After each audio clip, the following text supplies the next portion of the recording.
एकतर्फी कम्युनिकेशन होतं. म्हणजे रीडरच फक्त वाचू शकतो, पाहू शकतो. ज्याचं रीड करायचंय त्याला त्याच्यातलं काही वाचता येत नाही किंवा पाहता येत नाही. तर मग आता ही जी इन्फॉर्मेशन त्या रीडरकडून मिळते, हिची सत्यता कशी तपासायची किंवा ह्याला क्रॉस चेक कसं करायचं? तुमच्या घरात एखादी वस्तू ठेवली आहे जी मला माहीत नाही, ती दिसते, ती सांगते, मी एखादी व्यक्ती तुमच्या आयुष्यातली आहे किंवा तुमच्या एखादी फक्त एवढी पर्सनल गोष्ट आहे की ती फक्त तुम्हालाच माहिती आहे.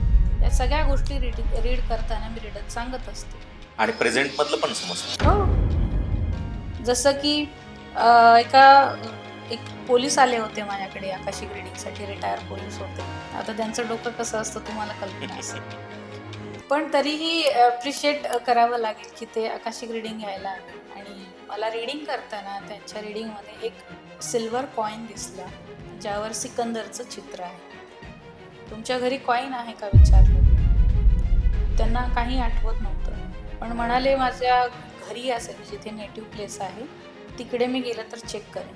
त्यांना सांगितलं होतं की तो कॉईन जो आहे तो तुमचा लकी चार्म आहे, तो शोधा, तिथून तुमची खरी ग्रोथ सुरू होणार आहे.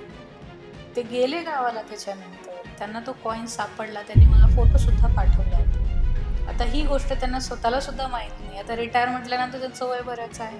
ही गोष्ट त्यांना स्वतःला लक्षात नव्हती, पण मला त्यांच्या घरातलं दिसत होतं. तर आकाशिक रीडिंग अशा प्रकारे काम करतं.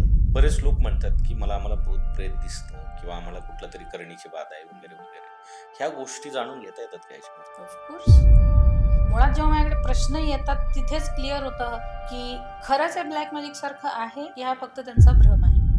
मुलांचा विवाह होत तर ह्याच्यात आकाशिक रेकॉर्ड्स काय मदत करू शकतं की त्यांना ते जाणून घेतल्याच्या नंतर त्यांच्या चुका असतील किंवा कर्म असतील किंवा भविष्यात येणाऱ्या अडचणी त्यांना जर दूर करायच्या असतील तर त्याला आकाशिक रेकॉर्ड्स कसं मदत करू शकतं?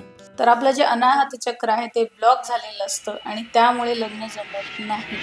रेकॉर्ड्सची जी कॉन्सेप्ट आहे जे झालेल्या गोष्टींचं नोंद असते त्याला आपण रेकॉर्ड्स म्हणतो. पण भविष्यात ज्या घडल्याच नाही त्याच्या आयुष्यात, तो ते जगलाच नाही, तर त्याचे रेकॉर्ड्स कसं काय सापडू शकतात? तर सगळे प्रश्न त्यांचे भविष्याच्या संदर्भातले असतात. माझं हे काम होईल का, मुलीचं लग्न कधी होईल, मुलगा सेटल कुठे होणार, आता आपण जे आयुष्य जगतोय इथे मला प्रॉब्लेम का आले.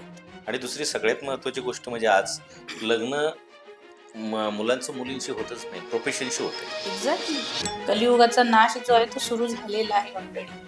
आणि हे जे काही माणसाला छोट्या छोट्या गोष्टी समजत नाहीत, हा त्याचाच भाग आहे. आता बऱ्याचशा प्रश्नांची उत्तरं सायन्सकडेही नाहीत. ती उत्तरं सुद्धा तुम्हाला आकर्षिक मध्ये मिळतात. कुठल्या पद्धतीत?